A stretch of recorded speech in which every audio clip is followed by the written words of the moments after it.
오늘 본문의 말씀을 통해서 믿음은 상황을 따르지 않고 말씀을 따른다라는 제목으로 함께 말씀을 나누겠습니다. 지난주 설교에는 믿음이 실전에서 통하는가라는 주제를 가지고 함께 말씀을 나누었고, 오늘은 또 다른 믿음에 대한 내용들을 함께 다룰 텐데, 과연 믿음은 상황을 따라가는 것인가 아니면 말씀을 따라가는 것인가를 함께 나누어 보고자 합니다. 지난 교회에서 고등부를 담당하는 교육자로 사역을 했습니다. 교사 중에서 젊은 남자 청년이 있었습니다. 키도 크고 또 미남이고 직장도 좋았고 신앙도 좋았습니다. 제가 보아도 참 탐날 만한 그런 청년인데, 부모가 볼 때는 그 아들이 얼마나 귀하고 이쁘겠습니까? 그 친구에게 여자친구가 없었다면 제자 중 한 명 소개시켜 주려고 마음을 먹었는데, 안타깝게 여자친구가 있다고 해서 소개를 시켜주지 못했던 일화도 있습니다. 그 친구가 고등부 교사 지원해서 한 6개월간을 열심히 봉사했습니다. 그런데 6개월이 지나면서 하루는 소화가 되지 않는다고, 한 몇 개월 소화가 되지 않는다고 해서 병원에 찾아갔더니 간암 말기라는 판정을 받게 되었습니다. 30대 초반의 나이에 간암이라는 것은 예상하기 어려운 결과였기 때문에 그냥 소화가 되지 않는가 보다 싶어서 그냥 견디고 참았는데, 그것이 화근이 되어서 손을 쓸 수 없을 만큼 암이 온몸에 퍼지고 말았습니다. 그의 어머니는 교회를 열심히 다녔던 분이었고, 또 아버지는 교회를 한 번도 나와보지 않았던 분이었습니다. 그렇게 전도하기 위해서, 아버지를 위해서 기도하고 애썼던 그런 청년이었는데, 이 일로 인해서 아버지가 교회를 더 등지지 않을까 걱정하는 마음이 앞섰습니다. 그런데 이 기회를 놓치면 더 이상 아버지를 교회로 인도하지 못할 것 같아서 이제는 병 낫기 위해서라도 교회 와서 함께 예배드리자고 권면하여 아버지를 교회로 인도했습니다.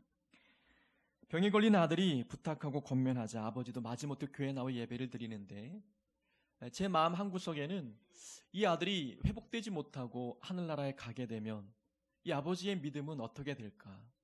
그나마 무엇인가 목적이 있어서 교회에 나왔고 아들을 위해서 교회에 나왔던 이 아버지의 마음이 이 아들로 인해서 더 큰 상처를 입고 하나님에 대한 불신과 원망이 더 커지지 않을까라는 걱정이 앞섰습니다. 온 교회 식구들이 이 청년을 위해서 기도하였지만 한 6개월 정도의 투병을 하다가 하늘나라로 먼저 올라갔습니다. 30대 초반의 나이에 부모 곁을 떠날 때 이 부모의 마음이 얼마나 아프겠습니까? 상황을 보면 참으로 시험에 들 만한 상황이고, 또 이 아버지 입장에서 볼 때에 지금 이 주어진 이 상황과 이 환경은 하나님을 향해서 원망하고 불평할 수밖에 없는 상황처럼 보여집니다. 저는 그분이 교회를 안 나올 줄 알았습니다. 그런데 아들을 세상에 떠나보내고 난 하늘나라로 떠나보내고 난 뒤에 그저 교회 나오시더니 한 번도 빠지지 않고 교회 나오시고, 또 세례 교육도 받으시고 세례 받고 열심히 신앙생활하는 모습을 보여주십니다. 이분은 처음에는 상황 때문에 하나님 앞에 나왔습니다. 하나님 앞에 나와서 열심히 신앙생활하고 아들을 위해서 기도하면 지금 삶의 모든 문제와 걱정이 떠나갈 줄 기대했습니다.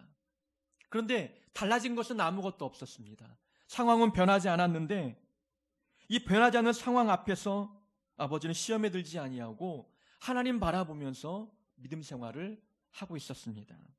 이분은 상황에 따라서 교회를 옮겨 다닌 분이 아니었습니다. 상황이 달라지지 않았다고 해서 믿음을 포기하지 않았던 것이지요. 투병 생활하는 이 아들의 투병 생활하는 기간 동안에 하나님을 경험하고 하나님을 만난 뒤에 이제는 상황을 보고 나가는 것이 아니라 하나님을 바라보고 믿음 따라서, 말씀 따라서 교회에 나오는 모습으로 변화되었습니다. 두 종류의 사람이 있습니다.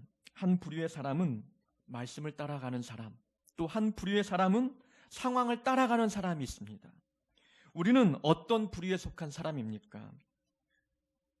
많은 사람들은 상황을 보고 결정합니다. 상황에 따라서 교회에 나오기도 하고, 상황이 맞지 않으면 교회를 떠나는 일들도 있게 되는 것이지요.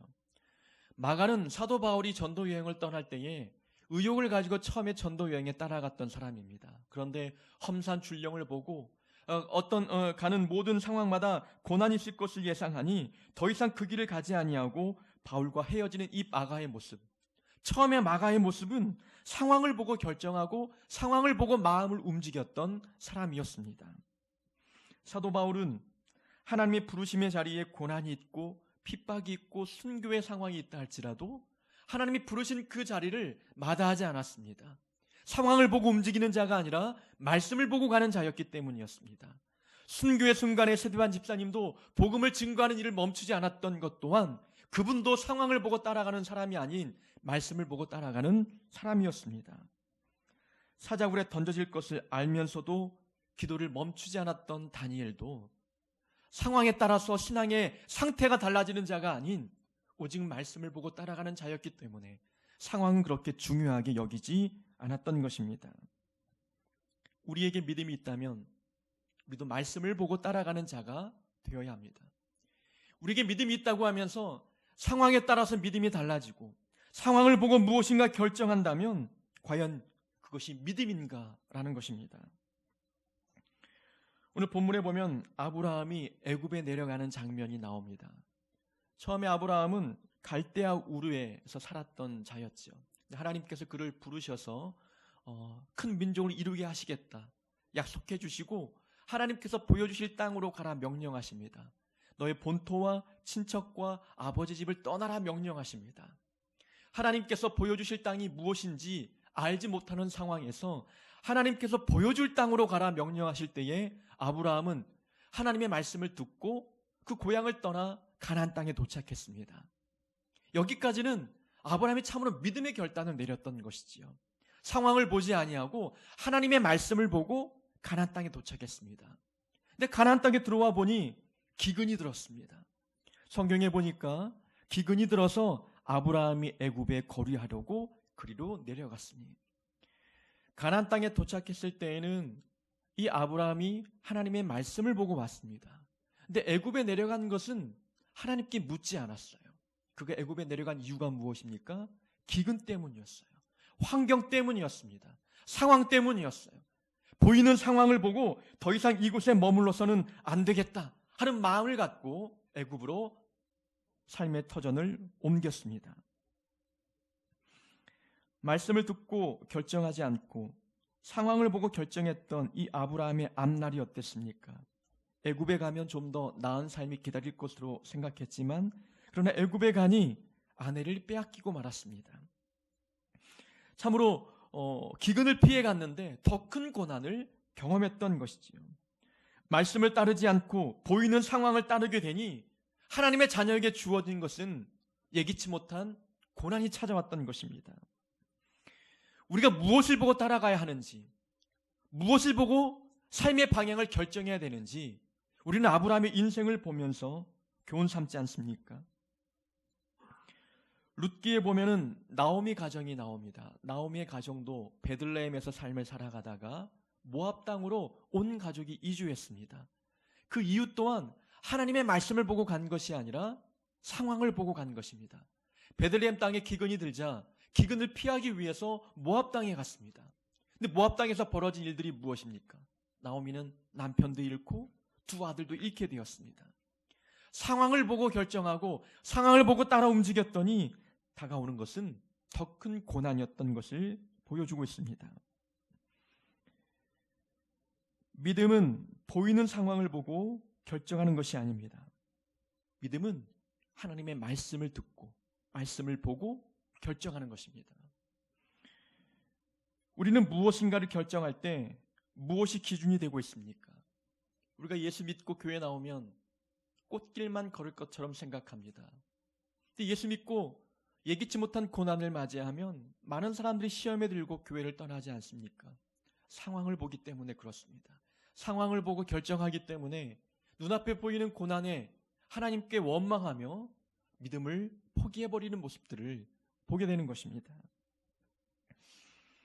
우리는 상황을 보고 애굽에 내려간 이 아브라함의 모습을 보면서 우리는 세 가지의 교훈을 함께 찾아보고자 합니다. 아브라함이 기근을 피해서 애굽에 내려갔던 목적은 애굽에 내려가면 좀 더 풍족한 삶을 살 거라고 하는 생각 때문이었습니다. 기근을 피해가면 좀 더 행복할 줄 알았습니다. 풍족한 곳이 안전한 것으로 착각했던 것이죠. 애굽은 그야말로 풍족한 땅이었습니다. 그래서 구약시대에 무엇인가 풍족한 땅을 비유할 때에는 애굽 땅과 같았더라라고 이야기합니다. 그만큼 애굽은 그 당시에 풍요로운 땅이었습니다. 아브라함이 애굽으로 나아갔다는 것은 풍족한 삶이 안전할 줄 알았던 것입니다. 기근을 피해가면 좀 더 행복한 삶과 안전한 삶과 기쁨의 삶이 주어질 것으로 생각했습니다. 그런데 풍족한 삶이라고 해서 안전한 삶은 아니었습니다. 우리가 상황을 보고 가는 사람들의 모습을 보면은 풍족한 상황, 풍족한 환경이 우리를 좀 더 행복하게 만들고 안전한 삶으로 인도할 것으로 착각합니다. 근데 애굽 땅은 풍족하였지만 아브라함이 경험했던 것은 기쁨과 행복이 아닌 아픔이었고 상처였고 고난이었습니다. 아브라함이 하나님의 말씀을 따라 가나안 땅에 왔을 때 그 땅에 기근이 들었다면, 하나님께서 부르신 땅에 기근이 들었다면 그래도 그 땅에 하나님이 부르신 땅이니 그곳이 더 안전한 땅이었습니다. 기근이 들었어도 하나님께 부르짖으며 하나님의 도움을 구하였다면, 하나님께서 약속을 주고 부르신 자녀라고 한다면 어찌 기근이 든 땅에서 고난과 고통을 겪게 하시겠습니까? 하나님께서 기근을 풍족한 땅으로 바꾸시지 않겠습니까? 아니면 기근이 든 땅에서라도 아브라함이 굶주리지 않도록 은혜를 베풀지 않겠습니까? 하나님은 까마귀를 동원해서 엘리야를 먹이셨던 그런 전능하신 하나님이시지 않습니까? 하나님이 부르신 땅에 갔다면, 그 땅에 가서 기근을 만났다 할지라도 하나님이 부르신 곳이라면 결코 부족함이 없는 삶을 사는 것 아니겠습니까? 풍족한 곳이 안전한 곳이 아니라 하나님이 부르신 곳이 안전한 곳입니다. 하나님이 함께 하시는 곳이 안전한 곳임을 우리는 기억해야 되는 것입니다. 오늘 본문 뒷부분에 보면은 아브라함과 조카 롯이 헤어지는 장면이 나옵니다. 이제 아브라함의 가축도 많아지고 또 롯의 가축도 많아지자 한 땅에 함께 거하는 것이 이제 좁았습니다. 그래서 아브라함이 롯에게 서로 헤어지자고 권면하면서 먼저 좋은 땅을 선택해서 가도록 선택권을 이 조카에게 주었습니다. 너가 우하면 내가 좌하겠다. 네가 좌하면 내가 오른쪽 땅을 택하겠다. 선택권을 먼저 양보합니다. 롯이 눈을 들어 앞을 살펴보니 소할 땅까지 물이 넉넉한 모습이 보았습니다. 즉 물이 넉넉하다는 것은 목초지가 있다는 것이거든요. 이 목축업을 하는 이 목자에게 이 목초지는 그야말로 풍족한 땅이었습니다. 그 땅은 여호와의 동산 같고 애굽 땅과 같았다라고 성경에 기록되어 있는 것을 보면은 그야말로 풍요롭고 풍족한 땅을 롯은 선택했습니다. 그 땅에 가면 좀 더 자기가 부유해질 것 같았습니다. 좀 더 많은 소유물들을 얻을 것으로 착각했습니다. 그러나 성경에 보니까 여호와께서 소돔과 고모라를 멸하시기 전이었으므로 풍족한 땅이었지만 결코 안전한 곳이 아니었습니다. 하나님께서 곧 멸망하시겠다고 약속하셨던 그 땅을 선택하여 롯이 삶의 터전을 옮겼던 것입니다. 하나님께 묻지 않고 선택한 땅이 위험했던 것입니다. 하나님의 말씀을 보고 움직인 것이 아닌 상황을 보고 환경을 보고 움직였던 롯의 삶, 그 앞날에 더 큰 고난이 있었던 것입니다. 모세가 백성들이 이끌고 가나안 땅에 들어갈 때에 가나안 땅에 들어가면 좀 더 편안한 삶을 살 것처럼 생각을 합니다. 광야에서 40년 동안 고생했기 때문에 이제 젖과 꿀이 흐르는 가나안 땅에 들어가면 좀 풍요롭겠지. 이제는 안전하겠지. 그러나 사사기서에 보면은 가나안 땅에 들어온 모든 이스라엘 백성들이 더 큰 고난과 환난 가운데 빠진 모습을 보게 됩니다. 그들이 하나님을 버리고 우상을 섬기자 풍족한 가나안 땅이었지만 더 많은 두려움과 공포에 떨며 살았습니다. 오히려 광야가 더 안전했습니다. 하나님의 인도하심이 눈에 보였고 하나님의 보호하심이 피부에 와닿았던 그 광야야말로 더 안전한 곳이었습니다. 먹을 것이 부족한, 그리고 환경적으로 열악한 그런 곳이었지만 하나님이 함께 계시는 곳이 더 안전했습니다. 우리가 하나님의 말씀을 보고 따라갈 것인지, 상황을 보고 따라갈 것인지, 풍족한 곳이 결코 안전한 곳이 아닙니다. 하나님의 함께 계시는 곳, 그곳이 고난과 역경과 환란이 있는 곳이라 할지라도 그것이 우리에게는 더 영적으로 안전한 곳임을 기억해야 합니다. 아브라함은 기근을 피해 애굽으로 내려갔습니다. 10절에 보면은 애굽에 거류하려고 그리로 내려갔으니 라고 기록되어 있습니다. 이때 사용한 단어 거류하다라는 단어는 평생 그곳에 머물기 위해서 내려갔다는 의미가 아닙니다. 잠깐 머물려고 갔다는 의미가 이 거류하다라는 단어 속에 포함되어 있습니다. 그러니까 애굽에 내려갔던 이 아브라함은 평생 애굽에 온 가족을 데리고 가서 거기서 정착하고자 하는 목적이 아니었던 것이죠. 잠깐 기근을 피하기 위해서 애굽에 내려갔던 것입니다. 그런데 잠깐 머물려고 갔던 그 애굽 땅에서 예기치 못한 큰 고난을 만났던 것이지요. 아브라함은 그런 생각이 있었던 것 같습니다. 하나님이 인도하신 땅이 이 가나안 땅이긴 하였지만 기근이 들었기 때문에 잠깐 이 자리를 피해서 애굽 땅에 간다 한들 별로 큰 문제가 없을 것으로 생각했던 것 같습니다. 잠깐 가는 건데 잠깐 옮겼다가 기근이 멈추면 다시 돌아올 텐데 굳이 하나님께 물을 이유가 있겠느냐라는 생각을 가졌던 것으로 보입니다.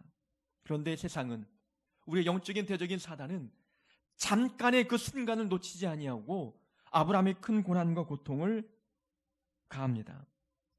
이 아내를 빼앗겼다는 것은 아브라함 개인의 고난이 아니었습니다. 이것은 하나님의 구원 계획이 무너질 수 있는 위기였습니다. 큰 민족을 이루겠다고 약속하신 하나님의 약속이 파기가 될 수 있는 상황이었고, 아브라함의 후손을 통하여 온 인류를 구원할 구세주를 낳게 하신 하나님의 놀라운 구원의 계획이 무산될 위기에 놓인 것입니다. 사단은 하나님의 계획을 무너뜨리기 위해서 잠깐 한눈 팔았던 아브라함의 삶을 공격했던 것입니다.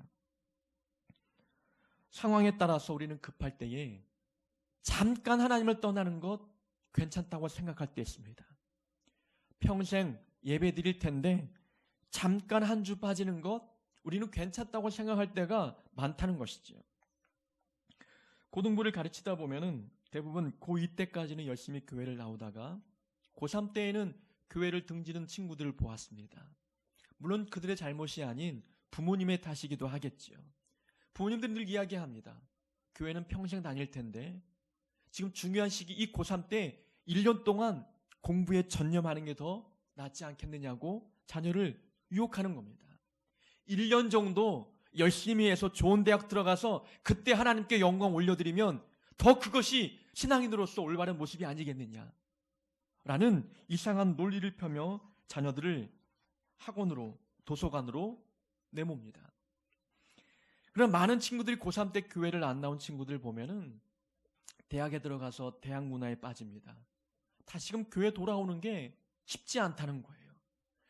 평생 중에서 평생의 시간 중에 단 1년, 고3 때 1년이 그렇게 큰 기간이 아닌 것처럼 보입니다.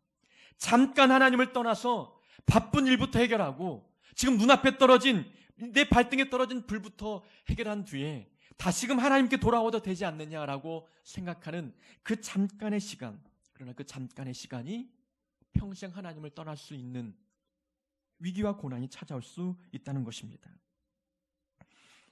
어떤 사람들은 사업이 잘 되면 그때 교회 가겠다. 직장을 잡으면 그때 가겠다. 지금은 바쁘고 분주하니 내 삶의 형편이 조금 더 나아지면 그때 가겠다라는 이야기를 하는 분들을 봅니다. 잠깐 하나님을 떠나는 것, 잠깐이라 할지라도 그 잠깐은 사단에게 빈틈을 주는 것입니다. 사단은 그 잠깐을 놓치지 아니하고 우리에게 큰 고난을 허락할 수 있다는 것입니다. 고난이 와도 잠시 믿음을 내려놓지 않길 바랍니다. 이 잠깐 순간이 우리의 믿음을 영원히 놓칠 수 있는 것입니다. 이 21이라는 영화가 있습니다. 21이라는 영화인데 21이 무슨 뜻일까 영화를 보면서 곰곰이 생각해 보니까 아마 이 트럼프가 21장인 것 같아요. 제 기억으로는 21장인데 맞지요? 아마 화투가 더 많고 트럼프가 21장인 것 같아요. 이게 도박 영화인데 이 MIT 공대 학생들이 카지노에 가서 그 똑똑한 두뇌를 활용해서 돈을 따는 영화예요. 하나의 사조직을 만든 이 MIT 공대생들이 이제 확률을 계산해서 다음 나올 카드를 예측하는 거예요. 그 예측을 통해서 이제 돈을 긁어 모으는데 주인공이 이 모임에 들어갑니다. 그 모임의 회원 중에서 가장 똑똑한 사람이었거든요. 처음에 이 주인공은 굉장히 착하고 모범생이었고 그리고 과학 분야에서 굉장히 두각을 나타내는 청년이었습니다. 이 청년은 하버드 대학원에 진학하기 위해서 학비가 필요했습니다. 그래서 이제 카지노에 가서 이 두뇌를 활용해서 학비만 딱 벌면 발을 떼려고 하는 마음으로 그 모임에 들어갔다는 것이지요. 근데 상황이 어떻게 벌어집니까? 이미 학비를 다 벌었는데도 불구하고 거기서 발을 떼지 못하는 거예요. 이 카지노의 화려한 생활에 젖어들기 시작하는 겁니다. 학교에 돌아와서는 모범생이고 수수하게 다니는데 주말에 카지노에 가서 도박할 때에는 양복을 차려입고 화려한 호텔에 묵고 그리고 멋진 리무진을 타고 살아가는 이 삶이 너무 환상적인 거예요. 이미 많은 돈을 벌었음에도 불구하고 그 삶을 벗어나지 못하는 모습을 봅니다. 처음에는 잠깐 발을 담갔다가 빼려고 했지만 그 삶에서 벗어나지 못하는 모습을 봅니다. 결국에는 모든 것을 다 잃어버린 뒤에 다시금 원래의 삶으로 돌아온 이 주인공의 이야기를 그린 영화입니다. 이 영화의 주제만 보더라도 잠깐 발을 담갔다가 빼려고 했던 그 마음이 마음 같지 않다는 거예요. 잠깐이 되지 않는 겁니다. 세상은 잠깐 세상에 발을 담갔던 우리의 그 발목을 붙잡고 다시금 세상을 벗어나지 못하도록 만든다는 겁니다. 상황이 급하다고 해서 눈에 보이는 현실적인 문제부터 해결하기 위해서 신앙을 잠깐 내려놓는 것, 그것은 결코 하나님 보실 때에 옳은 모습이 아닙니다. 기근이 찾아왔어도 그곳을 벗어나지 말아야 합니다. 사역하고 믿음 생활하면서 잠깐 환난과 고난이 찾아와도 이 길을 포기하지 말아야 되는 거예요. 굶주린다 할지라도 고난과 환난과 때로는 순교의 상황이 다가온다 할지라도 이 삶을 떠나지 않는 것이 하나님께서 원하시는 모습입니다. 상황에 따라 급할 때에는 믿음을 잠시 내려놓아도 된다는 이 아브라함의 헛된 생각, 우리는 담지 않기를 원합니다. 아브라함이 애굽에 내려가면서 한 가지 걱정이 있었습니다. 자신의 아내가 너무 아름다운 나머지 바로 왕이 자기를 죽이고 아내를 빼앗아 갈까 걱정했습니다. 그래서 이 아브라함은 아내 사라에게 당신은 나의 아내라고 말하지 말고 누이라고 이야기하자고 약속합니다. 거짓말하기로 결정했던 것이지요. 아브라함은 자기가 세워놓은 그 계획, 그 꾀가 통할 줄 알았습니다. 그러면 자기의 목숨도 지키고 아내도 보호할 줄 알았는데 상황은 그렇지 않았습니다. 예기치 못하게 이제 누이라고 하니까 이 바로 왕은 정당한 대가를 주고 그 누이를 아내로 삼습니다. 이 누이를 얻어오는 대신에 많은 가축을 선물로 주거든요. 이 바로 왕 입장에서는 뺏은 것이 아니라 정당한 대가를 주고 정식적인 결혼을 올리고자 했던 것입니다. 이 아브라함이 이 상황을 보니까 너무나 답답한 겁니다. 이미 상황은 벌어졌고 이야기를 번복할 수 없는 상황이었습니다. 뭔가 신앙적인 방법을 가지고 그렇게 해결하다가 상황이 틀어지면 하나님께 부탁이라도 할 텐데 내 방법 가지고 어떻게 해결해 보다가 더 상황이 그릇되고 있습니다. 하나님께 기도하기도 민망합니다. 바로왕에 찾아가서 사실은 내 아내라고 이야기하는 이것도 앞뒤가 맞지 않는 상황입니다. 아브라함은 신앙인답지 못하게 행동했습니다. 이 문제에 부딪힐 때, 이 고난의 상황에 부딪힐 때 신앙인답지 않은 모습으로 대처했던 것입니다. 바로왕이 하나님의 진노를 입고 난 뒤에 다시금 아내를 돌려주면서 어찌하여 내게 그렇게 하였느냐? 왜 아내를 누이라고 이야기했느냐? 왜 그 여인을 아내라고 이야기하지 않아서 나를 곤란에 빠뜨리게 만드느냐? 세상 사람이 믿음의 사람에게 왜 그렇게 행동했냐고, 왜 그렇게 사냐고, 왜 그렇게 거짓말했냐고 책망하고 있습니다. 신앙인으로서 부끄러운 모습 아니겠습니까? 문제에 부딪히면 신앙인답게 그 문제를 해결하기 위해서 노력해야 되는데 세상 사람이 봐도 그건 아니라는 거예요. 그렇게 행동하는 것은 아니라는 겁니다. 어떤 고난 앞에서 신앙인답게 문제를 해결하지 않는 이 아브라함의 모습, 상황을 보고 움직이다 보니까, 상황 따라 삶을 살다 보니까 그 상황을 어떻게 모면하는 데 급한 겁니다. 내 방법을 사용하고 내 꾀를 짜내고 하나님의 방법 대신에 사람의 방법을 의지하며 살아가는 아브라함의 모습이었습니다. 신앙인답게 문제를 해결하는 것은 굉장히 간단합니다. 그냥 기도하는 거예요. 하나님께 도움을 구하는 겁니다. 간단하지만 우직하게 기도의 무릎을 꿇고 지금의 상황을 해결하기 위해서 하나님의 도움을 구하는 겁니다. 응답이 더디다 할지라도, 결과가 빨리 나타나지 않는다 할지라도 우리는 다른 어떤 방법보다도 신앙인답게 이 문제들을 풀어나가야 하는 것입니다. 주보 칼럼에도 기록하기는 했습니다. 이 예멘 난민 사건을 바라보는 사회의 시각들이 참 다양하지 않습니까? 반대하는 사람도 있고 수용해야 된다라는 찬성의 입장도 있습니다. 근데 안타까운 것은 이 기독교 교인들 중에서 또 교회들이 조직적으로 이 난민 수용을 거부하고 있다는 거예요. 물론 이슬람 종교가 이 한국 땅에 들어와서 이슬람 교인들이 많아지는 것에 대한 우려는 있습니다. 충분히 이해는 되지만 세상 사람들의 그런 모습을 바라볼 때, 또 하나님이 보실 때의 그 모습이 과연 옳으냐라는 것입니다. 물론 이슬람 교인들이 많이 들어와서 사회적으로 또 범죄율이 높아진다라는 이야기들도 많이 합니다. 그런 부분들은 다른 문제로 풀어가면 되는 것이거든요. 근데 사랑의 종교인 이 기독교가 난민들을 난민으로 바라보지 아니하고 그저 영적인 대적으로만 바라보고 있다는 거예요. 사탄의 한 졸개로 바라보니까 덮어놓고 반대하는 거예요. 문제를 해결하는 방법이 잘못되었다는 거죠. 설사 마음속으로 반대 입장에 서 있다 할지라도 그 드러내놓고 교회가 조직적으로 반대를 표명하고 목회자가 단위해서 마치 난민 수용을 거부하는 것이 하나님의 뜻인 양 설교하는 것, 이것은 하나님 보실 때도 옳지 않고 세상 사람들이 바라볼 때에도 문제 해결을 신앙적으로 하는 것이 아닙니다. 우리는 고난 앞에서 그 문제를 해결하기 위해서 어떤 모습으로 해결하려고 합니까?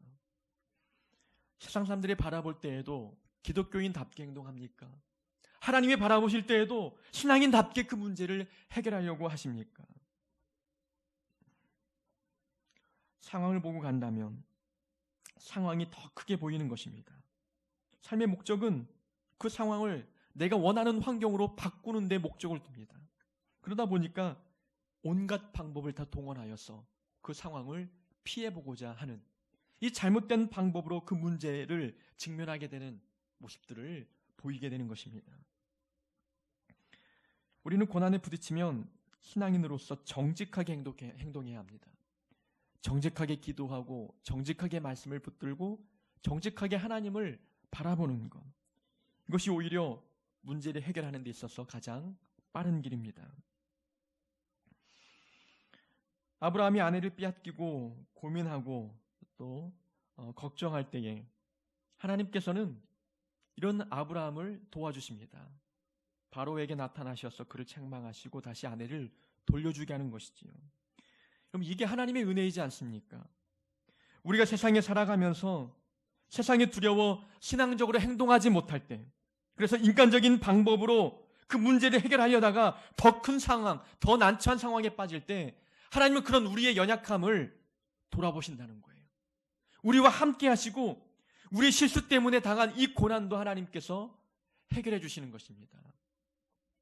이런 하나님이 우리 아버지 되신데, 그럼 우리의 삶은 이런 하나님만 바라보고 가야 되는 것 아니겠습니까? 하나님 말씀을 따라서 우리의 삶의 방향을 결정해야 되는 것 아니겠느냐라는 겁니다.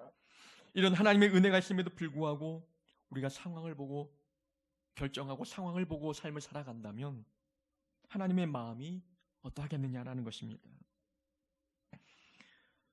우리에게 믿음이 있습니다. 믿음이 있다면 상황을 보고 결정할 것이 아닌 말씀을 듣고 말씀을 따라 삶을 살아가는 자들이 되어야 합니다. 풍족한 곳이 안전한 곳이 아니라 하나님이 함께 계신 곳이 안전한 곳입니다.